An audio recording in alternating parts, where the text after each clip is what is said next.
Good morning all. നമ്മൾ കഴിഞ്ഞ ക്ലാസ്സുകളിലായിട്ട് law pass ഫിൽറ്ററും ഹൈ പാസ് ഫിൽറ്ററും ഒക്കെ പഠിച്ചു അല്ലേ? അപ്പോൾ നമ്മളിന്ന് പഠിക്കാൻ പോകുന്നത് ബാൻഡ് പാസ് ഫിൽറ്ററിനെ കുറിച്ചിട്ടാണ്. അപ്പം എന്താണ് ഒരു ബാൻഡ് പാസ് ഫിൽറ്റർ നോക്കാം നമുക്ക്. ബാൻഡ് പാസ് ഫിൽറ്റർ എന്ന് പറഞ്ഞിട്ടുണ്ടെങ്കിൽ ഒരു പെർട്ടിക്കുലർ ബാൻഡ് ഓഫ് ഫ്രീക്വൻസി, അല്ലെങ്കിൽ ബാൻഡ് എന്ന് പറഞ്ഞാൽ ഒരു റേഞ്ച് ഓഫ് ഫ്രീക്വൻസി, ഒരു റേഞ്ച് ഓഫ് ഫ്രീക്വൻസിയിലുള്ള സിഗ്നൽസിനെ മാത്രം പാസ് ചെയ്യുകയും ആ റേഞ്ചിന് പുറമെ വരുന്ന ഫ്രീക്വൻസിയിലുള്ള സിഗ്നൽസിനെയൊക്കെ അറ്റനുവേറ്റ് ചെയ്യുകയും ചെയ്യുന്ന ഒരു ഫിൽറ്റർ എന്ന് പറയുന്ന പേരാണ് ബാൻഡ് പാസ് ഫിൽറ്റർ. അതാണ് ആ പേര് തന്നെ സൂചിപ്പിക്കുന്നത് അല്ലേ, ബാൻഡ് പാസ്. ഒരു പർട്ടിക്കുലർ ബാൻഡ് അല്ലെങ്കിൽ ഒരു പർട്ടിക്കുലർ റേഞ്ച് ഓഫ് ഫ്രീക്വൻസിയിലുള്ള സിഗ്നലിനെ മാത്രം പാസ് ചെയ്യുന്ന ഫിൽറ്ററിനെ പറയുന്ന പേരാണ് ബാൻഡ് പാസ് ഫിൽറ്റർ. അപ്പൊ നമുക്കതിന്റെ ഡെഫിനിഷൻ നോക്കാം. A band pass filter is A filter that passes a selected range or band of frequencies while attenuating all those outside this range. ഇനിയിപ്പോൾ ഒരു example പറയുകയാണെങ്കിൽ, ഒരു ബാൻഡ് പാസ് ഫിൽറ്ററിൻ്റെ അത് പാസ് ചെയ്യുന്ന band of frequency എന്ന് പറഞ്ഞിട്ടുണ്ടെങ്കിൽ 20 kHz to 25 kHz ആണെങ്കിൽ 20 kHz താഴെയുള്ളയും 25 kHz മുകളിലും വരുന്ന ഫ്രീക്വൻസിനൊക്കെ എന്ത് ചെയ്യും, ഈ ബാൻഡ് പാസ് ഫിൽറ്റർ അറ്റനുവേറ്റ് ചെയ്യും.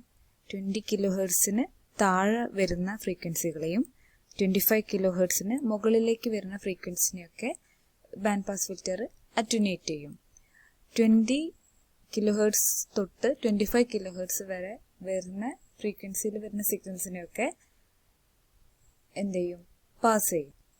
ഇനി ഒരു ബാൻഡ് പാസ് ഫിൽറ്റർ എങ്ങനെ കൺസ്ട്രക്ട് ചെയ്യാൻ നോക്കാം. ഒരു ലോ പാസ് ഫിൽറ്ററിന്റെ ഔട്ട്പുട്ടിൽ നമ്മൾ ഹൈ പാസ് ഫിൽറ്റർ കണക്ട് ചെയ്തിട്ടുണ്ടെങ്കിൽ നമുക്ക് ഒരു ബാൻഡ് പാസ് ഫിൽറ്റർ പ്രൊഡ്യൂസ് ചെയ്യാൻ പറ്റും. By connecting or cascading together a single low pass filter circuit with a high pass filter circuit we can produce a band pass filter. അടുത്തത് ഒരു band pass ഫിൽറ്ററിന്റെ circuit diagram ആണ്. ഇതാ ഒരു റെസിസ്റ്ററും കപ്പാസിറ്ററും അല്ലേ. ഈ പോർഷൻ വരുന്നത് എന്താണ്, ലോ പാസ് ഫിൽറ്റർ ആണ്. പിന്നെ അടുത്തത് കപ്പാസിറ്ററും റെസിസ്റ്ററും വരുന്ന ഈ പോർഷൻ എന്ന് പറഞ്ഞിട്ടുണ്ടെങ്കിൽ ഹൈ പാസ് ഫിൽറ്റർ ആണ്. അപ്പം ഇതാണ് ഒരു ബാൻഡ് പാസ് ഫിൽറ്ററിന്റെ സർക്യൂട്ട് ഡയഗ്രാം. കാസ്കേഡിംഗ് എന്ന് പറഞ്ഞിട്ടുണ്ടെങ്കിൽ ഇപ്പം ഒരു ലോ പാസ് ഫിൽറ്ററിന്റെ ഔട്ട്പുട്ടിലേക്ക് നമ്മൾ എന്ത് ചെയ്യാണ്, ഹൈ പാസ് ഫിൽറ്ററിന്റെ ഇൻപുട്ട് കണക്ട് ചെയ്യാണ്. അങ്ങനെ ചെയ്യുന്നതിനെയാണ് നമ്മൾ കാസ്കേഡിംഗ് എന്ന് പറയുന്നത് കേട്ടോ. അടുത്തത് frequency response of a band pass filter. ഈ ഫിഗർ ഐഡിയൽ ഫ്രീക്വൻസി റെസ്പോൺസ് ആണ്. ഈ ഫിഗർ പ്രാക്ടിക്കൽ ഫ്രീക്വൻസി റെസ്പോൺസ് ആണ്. ഇനി ഒരു ബാൻഡ് പാസ് ഫിൽറ്ററിന് ഒരു ലോവർ കട്ട് ഓഫ് ഫ്രീക്വൻസി ഉണ്ടായിരിക്കും FL, ഒരു അപ്പർ കട്ട് ഓഫ് ഫ്രീക്വൻസി ഉണ്ടായിരിക്കും FH. FL മുതൽ FH വരെയാണ് അതിന്റെ പാസ് ബാൻഡ്. അതായത് ഇപ്പൊ നമ്മൾ 20 kHz മുതൽ 25 kHz എന്ന് പറഞ്ഞില്ലേ എക്സാമ്പിൾ ആയിട്ട്. അപ്പം FL എന്ന് പറയുന്നത് 20 kHz FH എന്ന് പറഞ്ഞിട്ടുണ്ടെങ്കിൽ 25 kHz ആണ്. അപ്പൊ നമ്മൾ മുൻപ് പറഞ്ഞു അല്ലേ, ബാൻഡ് പാസ് ഫിൽറ്റർ എന്ന് പറഞ്ഞിട്ടുണ്ടെങ്കിൽ ഹൈ പാസ് ഫിൽറ്ററിന്റെയും ലോ പാസ് ഫിൽറ്ററിന്റെയും കോമ്പിനേഷൻ ആണെന്ന്. അപ്പം എവിടെയാണ് ഈ ഹൈ പാസ് ഫിൽറ്ററിന്റെയും അതുപോലെ തന്നെ ലോ പാസ് ഫിൽറ്ററിന്റെയും വർക്കിംഗ് വരിക നോക്കാം. അപ്പം ഹൈ പാസ് ഫിൽറ്റർ എന്ന് പറഞ്ഞിട്ടുണ്ടെങ്കിൽ എന്താണ്, ലോ ഫ്രീക്വൻസിനൊക്കെ അറ്റനുവേറ്റ് ചെയ്യും അല്ലേ. അപ്പം ഈ കട്ട് ഓഫ് ഫ്രീക്വൻസി FLന് താഴെ വരുന്ന എല്ലാ ഫ്രീക്വൻസിനെയും എന്ത് ചെയ്യും, ഹൈ പാസ് ഫിൽറ്റർ അറ്റനുവേറ്റ് ചെയ്യും. അതുപോലെ തന്നെ ലോ പാസ് ഫിൽറ്റർ എന്ന് പറഞ്ഞിട്ടുണ്ടെങ്കിൽ എന്താണ്, ഹൈ ഫ്രീക്വൻസിനെ അറ്റനുവേറ്റ് ചെയ്യും അല്ലേ. അപ്പം ഈ FH എന്ന് പറഞ്ഞ കട്ട് ഓഫ് ഫ്രീക്വൻസിയുടെ മുകളിൽ വരുന്ന എല്ലാ ഫ്രീക്വൻസിനെയും എന്ത് ചെയ്യും, ലോ പാസ് ഫിൽറ്റർ അറ്റനുവേറ്റ് ചെയ്യും. അപ്പം FL എന്ന് പറഞ്ഞ കട്ട് ഓഫ് ഫ്രീക്വൻസിക്ക് താഴെ വരുന്ന ഫ്രീക്വൻസിനൊക്കെ ഹൈ പാസ് ഫിൽറ്റർ അറ്റനുവേറ്റ് ചെയ്യും. അതുപോലെ തന്നെ FH എന്ന് പറഞ്ഞ കട്ട് ഓഫ് ഫ്രീക്വൻസിയുടെ മുകളിൽ വരുന്ന എല്ലാ ഫ്രീക്വൻസിനെയും ലോ പാസ് ഫിൽറ്റർ എന്ത് ചെയ്യും, അറ്റനുവേറ്റ് ചെയ്യും. ഇതാണ് അതിന്റെ ഫ്രീക്വൻസി റെസ്പോൺസ്. ഇതാണ് പ്രാക്ടിക്കൽ കേസിൽ വരുന്നത്. F1 എന്ന് പറയുന്നത് FL ആണ്, F2 എന്ന് പറയുന്നത് FH ആണ്. നെക്സ്റ്റ് വരുന്നത് ബാൻഡ് റിജക്ട് ഫിൽറ്റർ ആണ്. ബാൻഡ് റിജക്ട് ഫിൽറ്റർ എന്ന് പറഞ്ഞിട്ടുണ്ടെങ്കിൽ ബാൻഡ് പാസ് ഫിൽറ്ററിന്റെ ജസ്റ്റ് ഓപ്പോസിറ്റ് ആണ്. അതായത് ഒരു പർട്ടിക്കുലർ റേഞ്ച് ഓഫ് ഫ്രീക്വൻസിക്ക് പുറമെ വരുന്ന എല്ലാ ഫ്രീക്വൻസിനെയും പാസ് ചെയ്യുകയും ഈ പർട്ടിക്കുലർ റേഞ്ച് ഓഫ് ഫ്രീക്വൻസിനെ മാത്രം റിജക്റ്റ് ചെയ്യുകയും അല്ലെങ്കിൽ സ്റ്റോപ്പ് ചെയ്യുകയും ചെയ്യുന്ന ഫിൽറ്ററിനെയാണ് നമ്മൾ പറയുന്നത് ബാൻഡ് റിജക്റ്റ് ഫിൽറ്റർ. അപ്പം അതിൻ്റെ ഡെഫിനിഷൻ എന്ന് പറഞ്ഞിട്ടുണ്ടെങ്കിൽ A filter that allows all the frequencies other than a band of frequency is called a band rejection filter. Band rejection ഫിൽറ്ററിന് നമ്മൾ ബാൻഡ് സ്റ്റോപ്പ് ഫിൽറ്റർ എന്നും പറയും. അടുത്തത് block diagram of a band reject filter. Band reject ഫിൽറ്ററിലും low pass ഫിൽറ്ററും high pass ഫിൽറ്ററും കൂടിയിട്ട് ഉള്ളതാണ് ബാൻഡ് റിജക്ട് ഫിൽറ്ററും.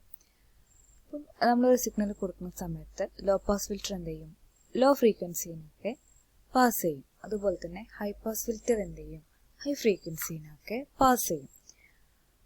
അതിനിടയിൽ വരുന്ന ഫ്രീക്വൻസിനെ എന്ത് ചെയ്യും, ഈ സർക്യൂട്ട് ബ്ലോക്ക് ചെയ്യും.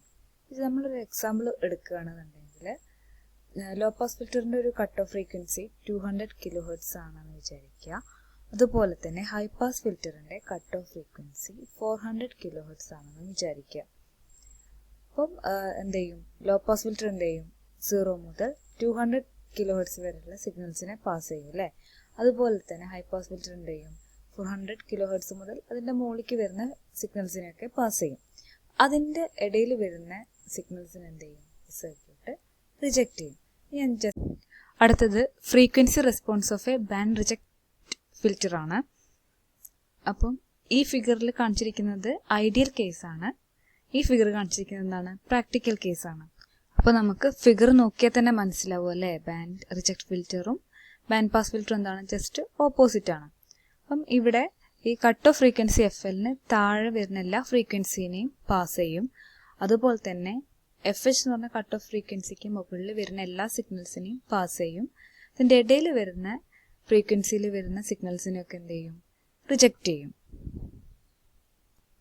അതായത് ലോ പാസ് ഫിൽറ്റർ എന്ത് ചെയ്യും, ഈ കട്ട് ഓഫ് ഫ്രീക്വൻസി FLന് താഴെ വരുന്ന സിഗ്നൽസിനെയൊക്കെ എന്ത് ചെയ്യും, പാസ് ചെയ്യും. അതുപോലെ തന്നെ ഹൈ പാസ് ഫിൽറ്റർ FH എന്ന് പറഞ്ഞാൽ കട്ട് ഓഫ് ഫ്രീക്വൻസിക്ക് മുകളിൽ വരുന്ന സിഗ്നൽസിനെയൊക്കെ പാസ് ചെയ്യും. ഇൻ ബിറ്റ്വീൻ വരുന്ന ഫ്രീക്വൻസിനെ എന്ത് ചെയ്യും, സർക്യൂട്ട് ബ്ലോക്ക് ചെയ്യും. അതുപോലെ ബാൻഡ് വിഡ്ത്ത് എന്ന് പറഞ്ഞൊരു ടേം ഉണ്ട്. കട്ട് ഓഫ് ഫ്രീക്വൻസീസ് തമ്മിലുള്ള ഡിഫറൻസിനെയാണ് നമ്മൾ ഒരു ഫിൽറ്ററിൻ്റെ ബാൻഡ് വിഡ്ത്ത് എന്ന് പറയുന്നത്. ഇത് പ്രാക്ടിക്കൽ കേസാണ്. F1 F2 ഇൻഡിക്കേറ്റ് ചെയ്യുന്നത് കട്ട് ഓഫ് ഫ്രീക്വൻസിനെ തന്നെയാണ്. അടുത്തത് ഓൾ പാസ് ഫിൽറ്റർ.